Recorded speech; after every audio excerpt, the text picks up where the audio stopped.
20th anniversary of South Africa's transition to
wherein he would then bring in people from all the key supporting sectors, such as Labour, SACP, and some sections within the leagues of the ANC.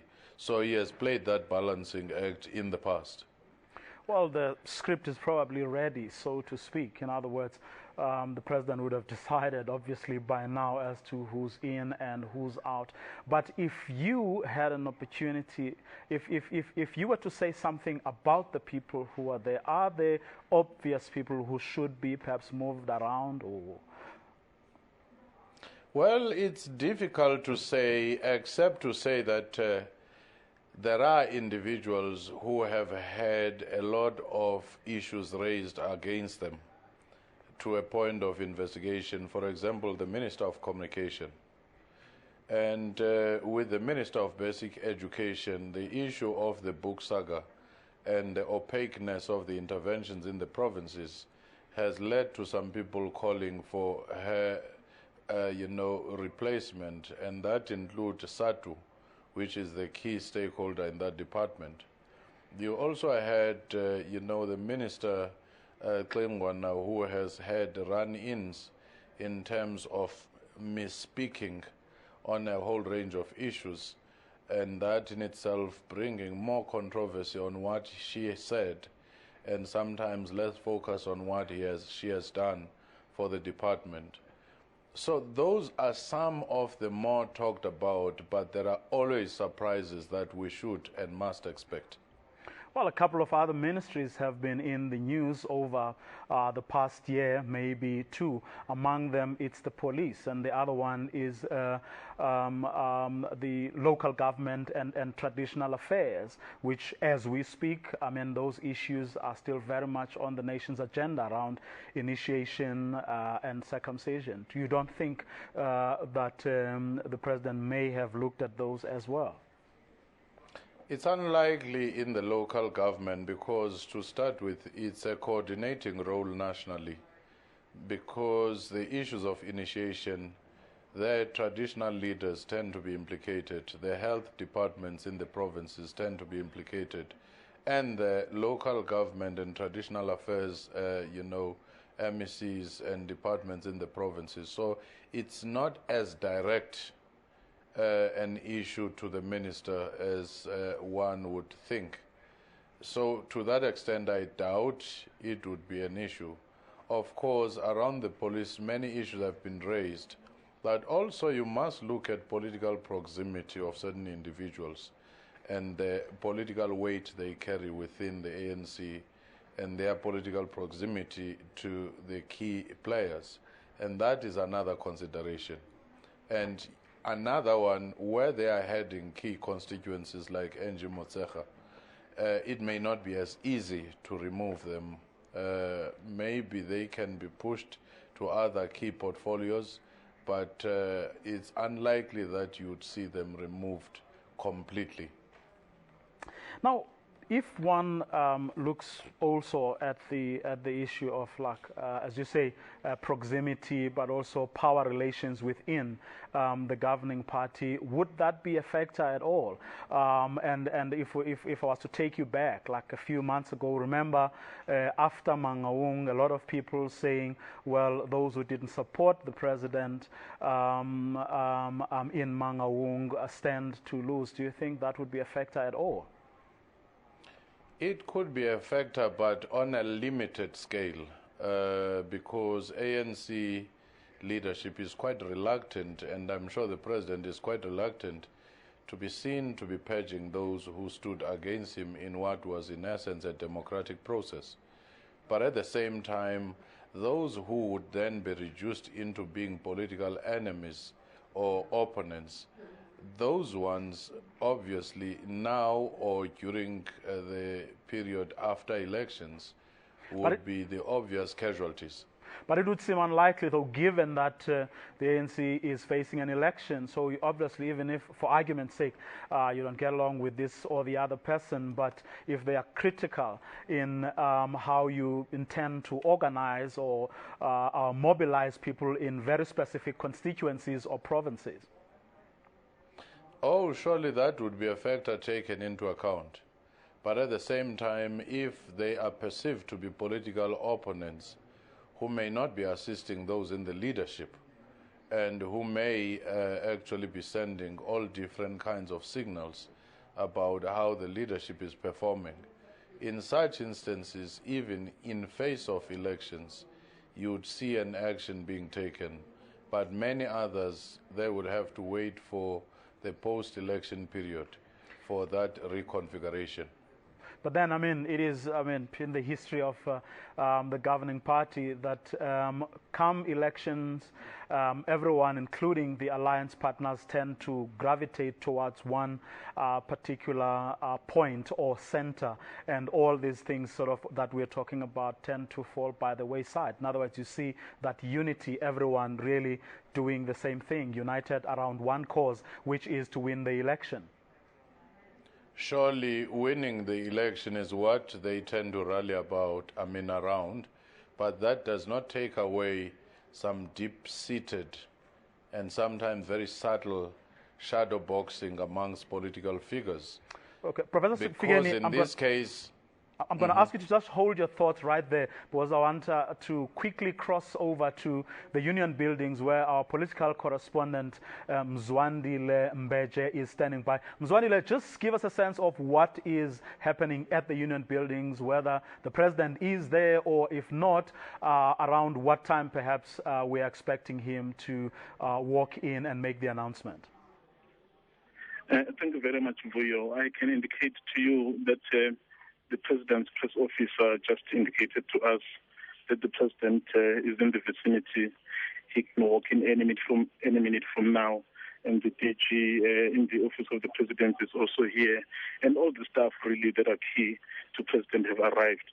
So we're expecting the President perhaps to come in any minute from now. So we're not sure what time exactly, but by the look of things, everything seems to be set for you. Very briefly, any sense, Mzwandile, as to what the president is going to be talk about, and whether it is in line with the speculation everywhere that it is indeed about a cabinet reshuffle? I can tell you, for you, there's lots of speculation, and of course, that cabinet reshuffle right on top. And of course, there's this issue of the MPA head. We also are suspecting perhaps he may say something along those lines. So people are speculating from all different angles, and they've decided to keep this very, very, very, very close to them. So it's not really been easy to access what exactly this press briefing is about. I think the high on the agenda, as you have said, in terms of speculation, is that cabinet reshuffle. But those answers are going to be answered very shortly. And as I'm speaking to you, the press officers are up and down, and you can see that the president is already in the building. It's a question of just ushering him in, and the protocol officers already are here. And very, very, very, very soon I will know what is it about for you. Thanks there. Mzwandile Mbeje, our presidential correspondent at the Union Buildings, where President Jacob Zuma, as you heard him say, is expected to walk in any time from now to make that announcement at that special media briefing that is currently where everyone, all the journalists are waiting to hear from President Jacob Zuma. Well, Dr. Figeni, let me get back to you. Does it matter at all? Does it matter at all that someone would argue, perhaps, that given that just how soon we're going to have an election, which will be in a few months' time, early next year or thereabout, that couldn't any cabinet reshuffle really wait? Well, there are several considerations that you should be looking at here.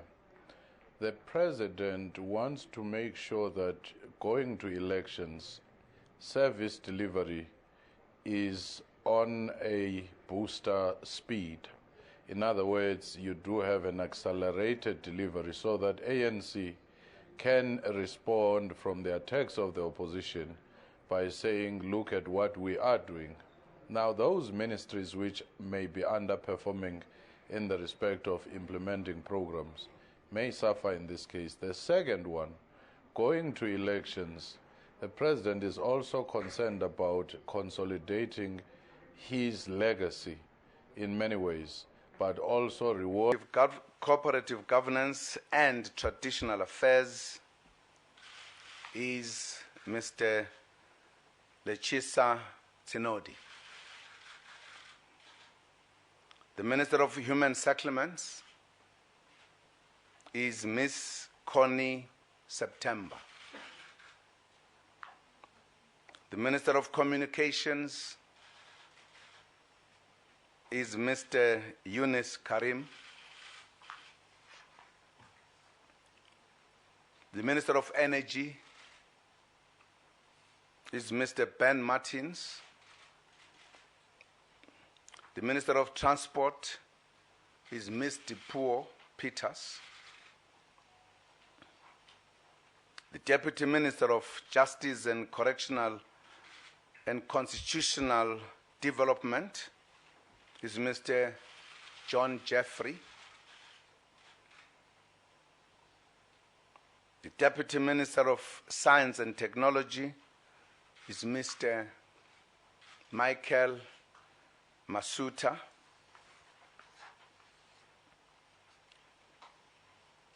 The Deputy Minister of Cooperative Governance and Traditional Affairs is Mr. Andres Nell. And the Deputy Minister of Rural Development and Land Reform is Ms. Pamela Chwete.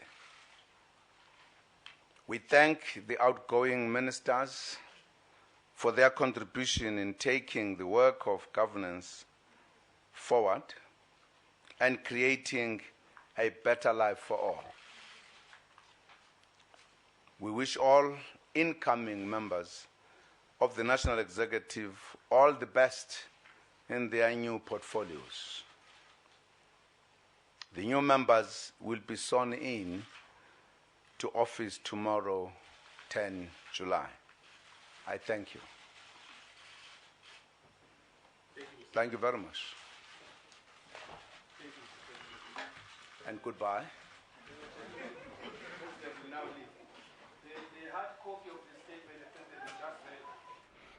President Jacob Zuma making that announcement there. Well, Professor Figeni, interesting moves. Yes, indeed. These are interesting moves, some expected and some not quite expected. For example, the Minister of Communication. I'm sure the President might have had a sense of many scandals surrounding her and the fact that the parliamentary committee was about to announce, so in this case preemptively, would have made a move. In terms of the local government, It is not quite clear there, but one thing that is clear is that that portfolio is a difficult one, and yet it is the kind of portfolio where you need a very energetic person who intervenes, given the fact that in a space of 2 years we'll be going to local government, and there have been a lot of challenges there.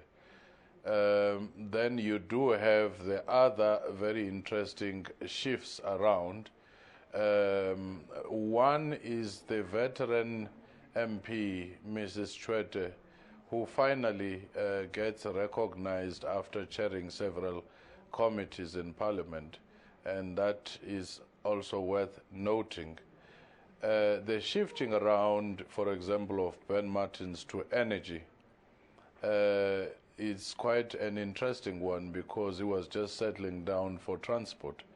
That in itself, I do think that it's also an indication that energy issues are very important, and the president would have wanted somebody who is very strong there. Tsinoli, I think his experience as the chair of committees in Parliament, and more recently his more prominent role in government, might have caused him to be recognized. Of course, Tokyo Sekhuale is the most obvious, casualty in this case. One argument could be that the housing portfolio may not have been performing as well, but the other argument might have been that by being opposed to the current leadership going to Mangaung, and also the kinds of public comments he would have made then, would have exposed him to the kind of reshuffle that you see. The return of Corne September, the veteran former trade unionist. It's quite interesting, because one would have thought that he had gone on a low profile, generally within the ANC, but he returns. And in this case, similar to the previous appointments, it's a mix and match in terms of the constituencies that people are drawn from, like in this case, the Labour. And Yunus Karim, I mean, he's been a deputy minister for quite a while. How much of that, and if you take it together with Lechisa Tsenoli's promotion as well, how much of that perhaps has a lot to do with the a lot of members of the senior members of the SACP being affirmed? Well, it may just be part of that, but at the same time, it's also the issue of the minority groups in the diversity effort. And the fact that he has been, a hard-working and a very loyal deputy minister for a very long time, without showing any sense of frustration in that role. So that in itself, I do think that the issue of dependability ultimately has made him recognized. When all has been said and done, Dr. Figeni, what do you think South Africans are going to read, or will be able to read, out of this reshuffle? Well, the first one will be a debate of how many reshuffles you would have, and what would be the permissible number, and what are the circumstances around that. That's the first one. And the second one will be the debate around whether the new team, in a distinctive manner, shows the strengthening of the existing, team and programs, or it is a matter of dealing with those who had issues around them, and therefore having been replaced with members who are quite competent, but without necessarily expecting any super distinction in terms of moving forward. And if we were to look at it as in terms of stars, if you like, of the people that President Zuma just announced, who would you say among them are doers, or definite doers, the people who would get the nod, and the sort of people that a lot of people would look forward to sort of as people who would bring in that new energy, so to speak? Well, remember that in two cases, it's a shifting around of ministers, like Ben Martins to energy, and the pulpiters, it's a shifting around. Therefore, you can't say there is a distinctive energy being brought in more than a matter of saying it's an alignment. And the president and the team of advisors might have seen that they would do better in this and that. So to that extent, you do not have a wow effect per se. You do have people who have done their work, but one would have to look at the teams rather than individuals and look at the programs. And the key thing that we must also be looking at as well is whether the shifts and the reshuffles are followed by change of programs, change of DGs, which sometimes can be destabilizing if you have a high turnover of policies and personnel at a senior level. Now, deputy ministers obviously don't have executive powers, but increasingly you've seen a lot of them actually whose profile sort of started, improving, and them being given a lot of responsibilities ceded to them by their ministers. And I want to take one particular case, that of Mr. Andres Nel, because I had noticed over the past year or couple of years that he was talking a lot more. He was being seen a lot more. But now, what does one read when he then moves to cooperative governance and traditional affairs? Well, I think in the very first instance is that once you are given a profile which depends on your minister as well, you do have a chance to shine or a chance to prove yourself to be weak. In this case of Andres Nel, I do think that he was given a space which is usually rare in some instances where a deputy minister would be given so many assignments and such prominent assignments.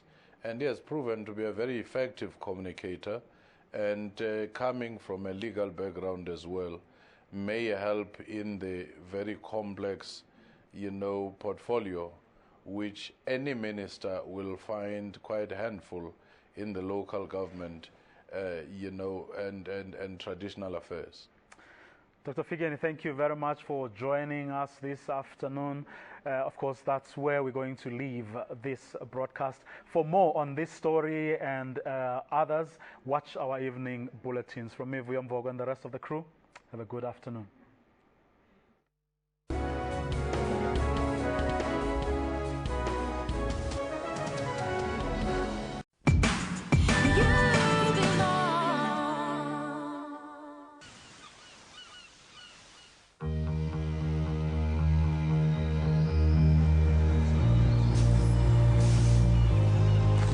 A pit stop for most people. I like it here. I'm Alex. Nice to meet you. How you liking Southport? It's definitely a change of pace. From what? I've had things happen to me in the past. Things that still scare me. If I could, baby, I'd give you my world. You can Did you hear about his wife? She passed away a few years ago.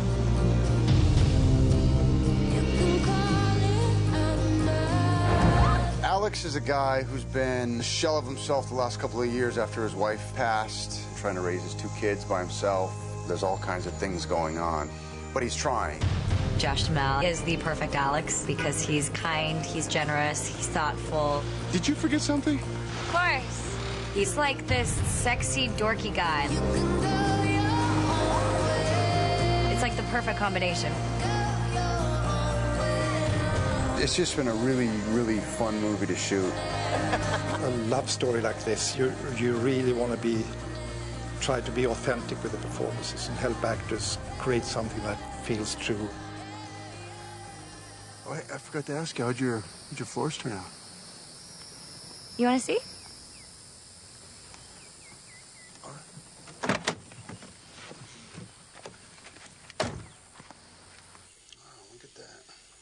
I wasn't too sure about the yellow, but it looks pretty good. Yeah, thank you. Thanks to your primer and Lexi's keen eye. Yeah. I think it worked out. Looks like your walls need a little bit. Are you okay? I'm sorry, I'm laughing. Are you okay? Are you okay?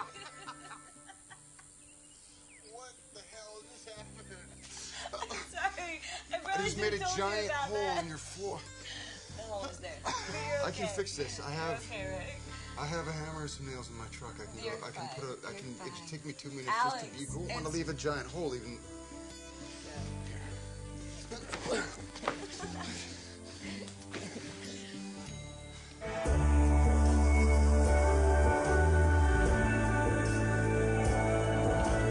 We are down here on the set of Safe Haven with Josh Duhamel and Julianne Hough. It has been a lot of fun. It's just that usually people just passing through. You know, it's kind of a pit stop. 10 minutes is usually enough.